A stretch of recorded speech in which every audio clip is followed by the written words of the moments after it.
Welcome to the WACO Experience, an American story. We, the people. With your host, D. Scott Smith. In order to form a more perfect union. Interviews with leaders in business, government, and nonprofit organizations. Promote the general welfare. Jobs, products and services, and infrastructure for strong communities. Secure the blessings of liberty. The WACO Experience is an American story, a story of communities across America. It is your story.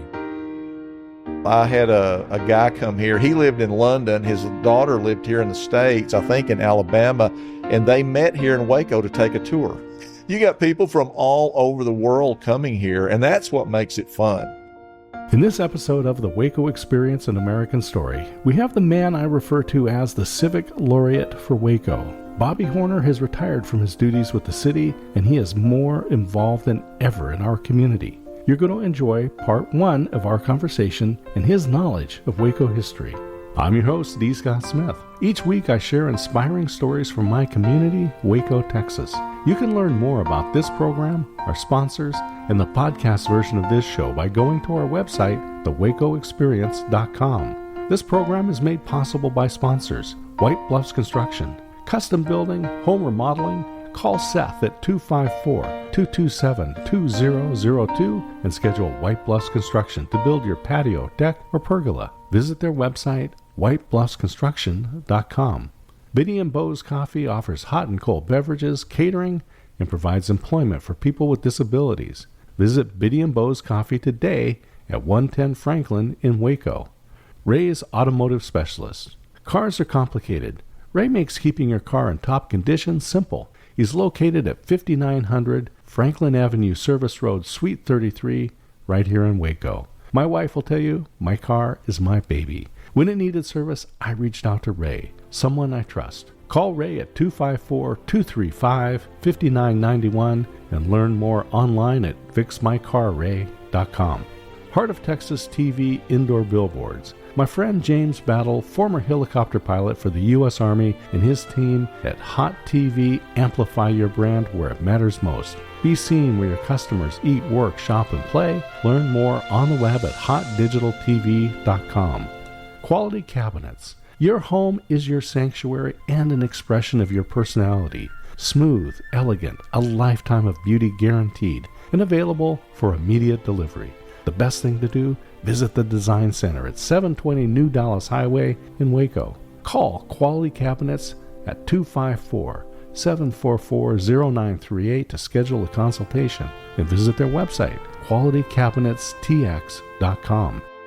D. Scott here. We are on the patio at McLean Stadium Baylor Club. Beautiful day here. Fall has just launched in Central Texas. I'm with Bobby Horner. We met when he was working for the city. And we met actually at Thousand Friends and had lunch right before Bobby retired. And so I've been looking forward to having a conversation with him. This is the first of a two-part series that we're going to do. We're going to talk about Waco history, past, present, future. We're going to look in the second episode about education with our youth. And Bobby has a great heart and a lot of involvement there. And I'm excited to be able to share that. What I've known about you, because you were involved in the city, economic development, education, a lot of communication, a lot of histories. You give tours. Mm-hmm. I can't think of a better title than Civic Laureate. Well, thank you. Thank you. All right. So let's get an introduction. Okay. Bobby Horner. I have actually lived in Waco for 49 years. I came to school here at what was then known as Texas State Technical Institute. Got a two-year associate's degree in architectural drafting and design, which led into a 22 or so year career working for architects here in town, and got to involve some of those projects involved history projects like the Dr. Pepper Museum and things like that. I kind of went through a little stage of burnout there for a while. I went to School of Evangelism for a little over a year, and thought that was the path that God was leading me. That didn't work out exactly like I thought, so I got back into architecture. And then in April of 2002, I was hired by the city of Waco as a plan reviewer in the Development Services Department, Inspection Department. Did that for probably 10 years. Then I advanced up to inspection supervisor for about 8 years, and, the permitting and things like that. And then I got bumped up the last 5 years to public information specialist. And that's where I really enjoyed getting out, meeting people, getting to represent, kind of the liaison between our department and developers and the citizens of Waco, and getting involved really with the Thousand Friends and chamber events, and just being out in the world and meeting people. And I really enjoyed doing that. Tours, things like that. So let's talk about the tours. Okay. Tell us about the history that you get to share with Waco. Okay. I really got immersed in the tour side of things about 8.5 years ago.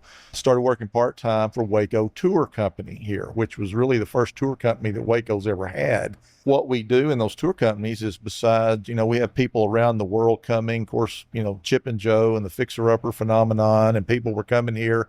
So the owners decided to do a tour company, and part of that tour company was to talk about Waco's history. Well, the more I got into the Waco history side, the more we wanted to make sure we were accurate in what we were telling people. My interest in that really started to grow a lot. And so we kept, looking at what we're saying, is this giving an accurate view of Waco? Waco has a lot of cool history, but it's got a lot of dark history. I don't shy away from that. I think if you're going to look at history, you got to look at all of it if you're going to really learn from it. And I know there's a bunch of that talk back and forth in our society today, but my view is, and other people I've talked to, look, tell it like it is and let people interpret it the way they need to. I really talk about Waco's growth, which I saw during my times in the architecture profession and with the city development. And then once, again, people started coming here to see things associated with, Fixer-Upper and all that, I mean, it just skyrocketed. And it was really fun to meet people that, like, for example, I had a guy come here. He lived in London. His daughter lived here in the States, I think in Alabama, and they met here in Waco to take a tour. You got people from all over the world coming here, and that's what makes it fun. You get to make fun of their accents. They make fun of my accent. You make some really neat friendships with all that. It's all positive. Yeah, people get to make fun of my Oregon accent, right? So let's talk about some of the changes that you've seen since you came here and first went to Texas State Technical Institute. Well, one of the big things I remember is talk about the riverfront development. Well, what's happening with the Brazos River? Why hasn't Waco done something with the Brazos River? And several years ago, and I bet this talk has been going on for 40 plus years, the La Jolla group out of California was going to come in and do a big $100 million development. Well, that never materialized. And then there was another company called Texas Country USA that was going to build like a Texas-themed Six Flags out here off of Lakeshore Drive. Well, that didn't materialize. There was even a Viking encampment on the Bosque that somebody was looking at. I still have the plan of it somewhere in my office. That didn't materialize. Interestingly enough, when I was at the city in 2006 and 2007, the city manager at the time said, look, we're fixing to have a lot of people start retiring from the city, and there's a lot of knowledge that's fixing to walk out the door. We need to have a class in the city, internally to the city, to start training these future people that are moving up. Well, I got selected to be in the first internal leadership Waco class. I call it my senior project at the end, was on, of all things, riverfront development. All these years later, we're now seeing that starting to happen, and that's what's exciting. It took a while, and that kind of goes back to even Waco Tours. Waco Tours got a couple of tour boats, and so now we do tours on the river, talk about the history, and then, look at some of the new development coming. So it's a great relaxing way for people that's had maybe a long day, a long week, just to chill. I know a lot of people associate the Brazos River with the suspension bridge. Yes. Mm-hmm. And there's a lot of history around that you can learn just by going down and hanging out with the cows and walking across the bridge, maybe throwing a tortilla out to that too. Yeah. Out to the pylon there. The ducks love that, by the way. Well, and my wife and I found out the turtles love it as well. Yep. There is a new project going on. I'll say deep discussions with development on the river. There's a couple of projects actually going on. One is Anybody that's lived here long enough know that when the Brazos, we get some rain and a lot of high water, parts of the current river walk floods. And then once it goes down, it leaves a bunch of dirt and silt. And so the city has to go in and clean all that up. Now there's plans, and the last information I had, hopefully right after the first of the year, you'll start seeing some construction on their raising the level of that walkway from probably around Franklin Avenue down to the law school. What that's going to do is open up some really cool opportunities, because I know there's some restaurants that are going to look over there by Foster Pavilion. And I'm going to assume there's going to probably be some boat docks. You know, people that live up the Brazos can come down for dinner and come in their boats instead of driving down, which I think would be really cool. That, along with, you know, we've got the Ironman races on the river. We've got a sculling team here. There's just a lot of potential. It's kind of interesting to see that the Brazos River is now becoming such an outdoor sport venue for people. Of course, we've got the surfing deal right outside of Waco. Who'd have thought that? The airport director about 4 years ago told me, he says, I never thought I'd live to see the day all these surfboards coming through our airport. Anyway, Waco's got some very deep in the heart of Texas, and you know, we got some really unique opportunities, and it's fun to see. But the other part of the development question is we've got over the next probably starting next year, over the next 20 years, there's a major redevelopment of downtown. That's going to be a lot of not only infrastructure, but, you know, new office buildings. The Barron's Branch Park is going to be phase 1, and there's a lot of history with that I'm working on. But there's even the proposal of a AA baseball park. The way it's been explained to me, that's kind of towards the end of the 20-year development, unless you have a developer or developers that come in and they say, we've got the financing to do that now and meet the city's requirements and it's not just a baseball park, it is development around it, so that the park could be not only used for baseball, it might be used for soccer, and it's got development and housing and offices around it, and it's going to be right on the river. So I'm excited about that, because that could open up a lot of doors, a lot of neat stuff coming down there on the river that's just going to bring even more people to Waco. I want to talk about East Waco. So Okay. People are in downtown and they're at the park, at the suspension bridge, the convention center. Mm-hmm. You go just a little north, cross the river, Mm-hmm. you get into East Waco. Farmers Market has just relocated there this year. That's right. Mm-hmm. And there is some nice hotels that have gone in. Yes. Cambria Mm-hmm. and Even. Mm-hmm. And there's some other development going on. But if you go down Elm Street, Mm-hmm. there is a lot of opportunity Yes.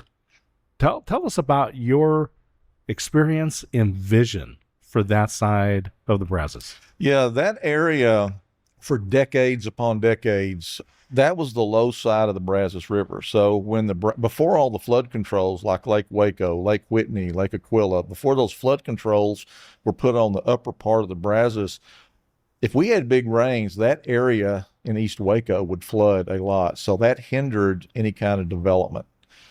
Well, now that all of the flooding has been brought under control, and the water still gets up, but it doesn't get to that flood stage, fortunately, East Waco is now seeing a real renaissance in development. And like I say, the hotels are over there. There's some other proposed development. Some of these older buildings that have been shuttered for a long time, now people are coming in and buying those and redeveloping. And Elm Street now that they've got it reconstructed, looks really cool. If you stand there kind of at the suspension bridge and look up Elm Street towards where the former Paul Quinn campus is, it really looks cool. And so that's neat. There's street lights. Yeah, exactly. The library is down there, which is decorated beautifully. There's a lot of murals that are going on, and there's a few businesses. Right. But there's a lot of vacant buildings. Right. And what do you think, because you've been involved in this development for so many years, and you've seen the changes, as we call it, the Magnolia effect. Yeah. What is it going to take to transform? What's the key to unlock the potential of Elm Street and East Waco? Right. Well, I think it's what's had in other parts of Waco. It usually takes one or two people with a vision to step out and do something with those buildings. Like for example, Revival. It's an excellent restaurant to eat at. They've got their first bank over there. And some of those murals it's really become a big thing in Waco. And the East Waco Library was one of the first ones that I remember that whole mural down the side of that building actually tells the history of East Waco. And the other thing that I'm excited about, and it kind of goes back into development and history, is on the Paul Quinn campus, it was the first historically black college in Texas. Well, there's a building out there called William Decker Johnson Hall that there has been, and I've been kind of indirectly involved with that, but it just recently in the last few months got a National Historic Register designation, which is huge. And the plan for Paul Quinn Incorporated on that building is to make it more of a multi-purpose facility, some history, obviously, maybe have some rooms that people could rent out for events. They even talked about doing a rooftop area on that building. But William Pittman was the architect, and he was the first black architect to have a practice in Texas. So the architectural groups in particular are really watching this closely, but they would like to bring that building back, which again, where the Rappaport Academy is, it's already been very successful. I'm excited about that. So that, to me, that kind of ties in the far end of Elm, and it's really neat to see what's happening there. Yeah, if you go down Elm and you get to Garrettson, and then you just turn right there at the left. Yep. Turn left. There it is, that building. Mm-hmm. You can tell it needs a lot of work. It does. Yeah. But there's some architectural features about that building that tell you there's some special opportunities there. Yeah, I actually had the opportunity to walk through it with the director out there probably last year, and there's still a lot of, unfortunately it's been ransacked. People have gotten in there and done some things, but it's a strong building, structurally speaking, and there's still some old books in there and stuff that it'd be interesting if you had time to go through it and just see what's there. And I know there was even talk about, wouldn't it be cool if we could get Paul Quinn to bring a satellite campus back there in some capacity? Paul Quinn College is relocated to Dallas. Dallas, that's right, 1990. Yeah. That's right. Mm-hmm. But it's going strong up in Dallas. But I think there's been, some ideas floated. Would that be a possibility? And I'm holding out. I hope that happens. I think that would be so cool, not only for Waco, East Waco, but also just the history that's tied to it. So speaking of the history side of it, when you take people on tours, whether it's on the boat tour or walking tours, wherever, what is your favorite thing to point out to people? Usually the bridge and the Alico building. Of course, Alico building, particularly since from an architectural standpoint, what's interesting about that, and this is what makes history fun for me, Roy Lane was the architect that really took the lead on the Alico building. What's amazing is that building was built in 1 year. That's what's amazing about it. But interestingly enough, about 3 years ago, on one of my tours that I was doing with Waco Tours, Roy Lane's granddaughter came and took a tour with me. And I was beside myself. So, wow, how cool is this? And the other thing that happened kind of related to the Alico, we always talk about the tornado that came down through town and the people that died, the RT Dennis building that was right across from there. And 22 people died in the basement because the pipes broke and they drowned. Well, I had a family on one of my river cruises probably 2 years ago, and I was telling that story, and one of the ladies leaned over and said, that story about the tornado and the Alico and all that, and the RT Dentist building, says one of my aunts was one of the ladies that drowned in the basement. And I was just like, oh my goodness. And I said, do you know that we have a memorial that lists all the people that died? I thought she was going to start crying. She did not know that. We did find a picture later and sent it to her. And she did ultimately find her aunt's name on that building. So when you get those personal touches to history, whether it's with the bridge or the Alico building, that's what makes history come alive. And I can jump all over that real quick. I love that. And let's talk about Thousand Friends. I mentioned that's where we met. Yes. Thousand Friends has been going for how long? And tell us about that. It's probably pushing 18 years, maybe 20 years. And I jumped in when it first started, and it wasn't anything like it is now. It was originally a downtown stakeholders deal. And this was before the Magnolia effect hit. I mean, this was people, they were trying to get downtown going again after that lull of, Austin Avenue and the closed walking mall down there that was a disaster. There was, I'm going to guess 20, maybe 25 people that might come to that at best. Well, over the years, after people found out where Waco is now, they started coming, and all of a sudden interest, it wasn't just downtown. There were people coming all around town because the growth had started to expand. People were not talking about the Branch Davidian thing that happened back in 93. Now they're talking about Chip and Joe and Fixer Upper and all that. So people were coming here to Waco. And so the development and business opportunities started to grow. Well, Thousand Friends started to grow with it. One of the good things that the chamber did that I think was really helpful is they used to have the meetings at the chamber building. Well, now with these businesses coming in, businesses that could hold 50 or 60 people or so, we tried to move it around, not only to highlight that business and support local business, but it gave people a chance to go to places that might normally go. Like this next month, we're going to Tio Juanita's Fish Camp. People are all excited about that. I've known the owner for years, and he's excited for people to come out there. But it gives people a chance to highlight their business, so we support local businesses, and we get to move it around. And that's just one of several networking opportunities that the chamber offers. But I love doing Thousand Friends. Even when I was at the city, I got to do reports on, fun projects come in. The chamber would do a bigger bird's eye view of the bigger projects coming in. And even after I retired, I thought, man, I got to stay involved with this group. I'm having too much fun. So it worked out so that my former boss at the Development Services, he and I meet once a month, and he kind of gives me tabs on what's going on. Of course, I read the paper, and I keep my eyes and ears open, talk to people, and that's what I report on. And people have fun with that. I have a blast doing it. And I still that camaraderie of networking, and I preach that to students. I preach anytime I go how important that is. If you're going to be successful, you've got to network, because you may be offering something somebody needs, or they are offering something you need, and you will cross paths at some point. So it's a big deal. Thousand Friends has been a great opportunity to meet so many different people, Yes. and going to the different locations is helpful. Right. I was able to meet the folks at NeighborWorks. Yes, exactly. That's where it was held. And you retired from the city earlier this year, and you started your own company, Heritage and Horizons Consulting, LLC, and immediately got busier than ever. My wife kind of jokes, says, you need to retire from retirement. Cause Tell us about some of the things that you're involved in, and one of the highlights I want you to hit on is the Taylor Museum.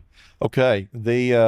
Basically, my Heritage and Horizons business is a full-time thing that I was doing part-time at the city. When I was getting out and meeting people and involved with things, it was, I only could do it a little bit, but the heritage part covers the history of Waco, and the Horizons part is all the development coming on the horizon. And consulting, I do consulting. It could be the history things. It could be the International Code Council, which does all of our building codes. So, and, working with Skills USA. So I thought that name kind of covered a lot of what I was already doing, but now I get to kind of call my own shots and time frame and do that. Now, the Taylor Museum is just an extension of the history part. It's kind of funny. The guy that Calvin Smith, who has probably helped start 12 museums in his 60-year career, including the Strecker and now the Mayborn Museum. He's trying to help the Taylor Museum get open, which closed actually in 1998 as far as on a regular basis, and then it was open for appointment only. But what we're doing now, and Dr. Sloan at Baylor is on the board now, we're trying to get that reopened and to talk really about Waco's history specifically and McLennan County's history. And we want to do a major renovation to it. And of course, we're also looking forward to next year, the 250th anniversary of our country, and kind of gearing up some things for that. But I went to Calvin called me one day and said, Bobby, we've lost some board members, and I really could use your help if you can. So I said, Calvin, well, can I at least just come sit in and observe? He said, sure, come on. By the end of that meeting, I was on the board. And I think by the next meeting, I ended up being the elected chair of the board. But it's been fun. We're really got some neat things going on. And the Barron Springs development, there's the actual Barron Springs is on some property that adjacent to ours and that we lease from the city. So we want to try to find that actual springs, because that's where the Native American, that's one of the encampments that the Native Americans, the Wichita, specifically the Waco, that we got our name from. So there's a lot of neat things with history with that we want to do for Waco. And we've got some good folks that are on the board and that we're really pushing this. And I'm excited about it. I really feel good about it. And we're also, one of the things, as you know, we just last weekend, we collaborated with Historic Waco on the musical comedy Crash It Crush, which I thought, how do they make a comedy out of a tragedy like that? But this troupe out of Austin done a really good job. They kind of specialize in Texas history stories, and this was one of them. And it was really well done. It was good. The people that performed were excellent. And there was a guy there that actually had pieces of the crash there that he had found. And so he had those on display. Anyway, it's all those kind of stories plus the East Waco stories we're talking about. We want to get those recorded, for history, put it in the Taylor Museum, things like that. And so just to give people a little idea, that was a publicity stunt. Yeah. With two trains running into each other. That's right. Yeah. What better way to get people to ride the railroad than have two trains crash together? And by the way, let me just say this. I think this was probably the worst one just from tragedy standpoint, because two people died and several got hurt. Stunts like that with railroads were going on around the country, but I think this one took the cake. And by the way, it did not happen on the main lines. He bought 4 miles of extra rail and put the two trains on there. And on that day, people paid, I think, $2.50 a ticket, and there were 40,000 people show up, which made it the second largest city in Texas on that day to see this stunt. I mean, it was like Barnum and Bailey, and I think Barnum, he was part of it. I mean, it was apparently quite an event. But yeah, it was a publicity stunt. Well, you've been listening to part 1 with Bobby Horner. The WACO Experience, An American Story, is a production of D. Scott Smith Company, all rights reserved. Thank you for listening.